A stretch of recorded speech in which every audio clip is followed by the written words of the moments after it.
दुनिया हमेशा उसी की सुनती है जो सबसे ज्यादा बोलता है, लेकिन इतिहास हमेशा उसी को याद रखता है जो खामोश रहकर बहुत कुछ कह जाता है।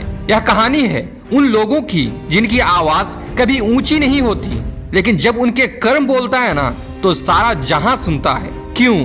क्योंकि खामोश लोगों की आवाज ना सबसे ज्यादा गूंजती है। खामोशी को दुनिया ना अक्सर कमजोर समझ लेती है, लेकिन खामोशी वो ताकत है जो चीखने वालों को भी एक दिन चुप करा देती है। एक बच्चा जब स्कूल में बार बार अपमान सहता है तो वह जवाब नहीं देता। वो सोचता है जब मैं बड़ा हो जाऊंगा सबको बताऊंगा कि मैं क्या हूँ, पर वो बताता नहीं, वो सिर्फ बनता है, क्योंकि उसे पता है जवाब देने वाला बहुत मिलेंगे, लेकिन जवाब बन जाने वाला बहुत कम होते हैं। खामोश लोग हिसाब नहीं रखते, तैयारी करते हैं।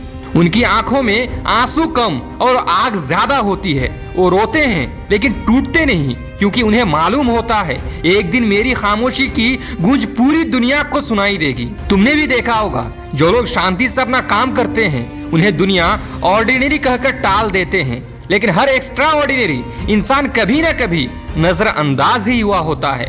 दुनिया ने उन्हें कमजोर कहा क्योंकि वो पलटकर बोलते नहीं थे, लेकिन वो जानते थे मैं आज कुछ नहीं बोलूंगा, लेकिन कल वो सब कुछ बोलेंगे जो मैंने किया होगा। Steve jobs, APJ Abdul Kalam, doctor Bhimrao Ambedkar, शुरुआत में कोई नहीं जानता था इन्हें, लेकिन सबकी कहानी में एक बात कॉमन थी, वो खामोश रहे, लेकिन उनके कर्म गूंजते चले गए। इसीलिए कभी किसी की नजरअंदाजी की आदत से डरना मत तुम। खामोशी में पलती क्रांति सबसे बड़ी होती है। हर खामोश इंसान के अंदर एक ज्वालामुखी पलता है। बाहर से वो शांत, लेकिन अंदर से उसका ज्वालामुखी उबल रहा होता है, और जब वो फूटता है तो सिर्फ आवाज नहीं होती, इतिहास लिख जाता है।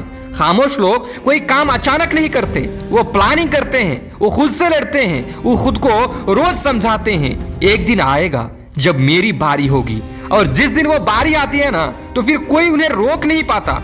इसीलिए जब भी लगे कि तुम चुप हो, समझ लो तुम हार नहीं रहे, तुम आकार ले रहे हो। जो लोग ज्यादा खामोश होते हैं उनके सीने में सबसे ज्यादा दर्द होता है, क्योंकि उन्होंने बोलना नहीं सीखा, उन्होंने सहना सीखा है। लेकिन यही दर्द एक दिन ताकत बन जाता है।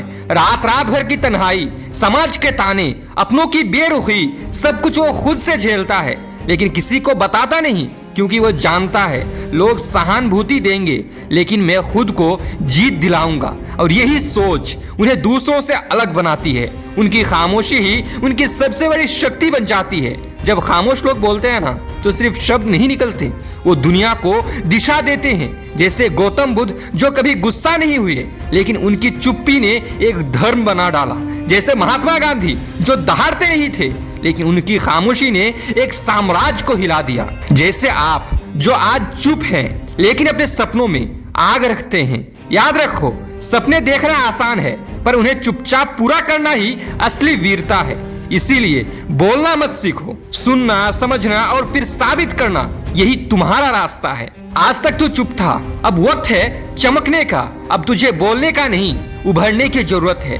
दुनिया की भीड़ में तेरा नाम तब गूंजेगा जब तू शोर नहीं करेगा, बल्कि खुद एक मिसाल बन जाएगा। तू अब वो आवाज बन जो बिना बोले भी दुनिया को हिला दे।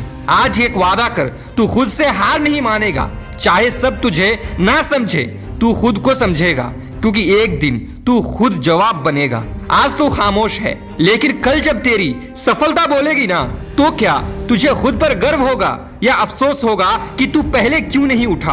अब भी वक्त है, अपनी खामोशी को ताकत बना और दुनिया को दिखा दे कि तू क्या है, क्योंकि खामोश लोगों की आवाज ना सबसे ज्यादा गूंजती है। जय हिंद, जय भारत।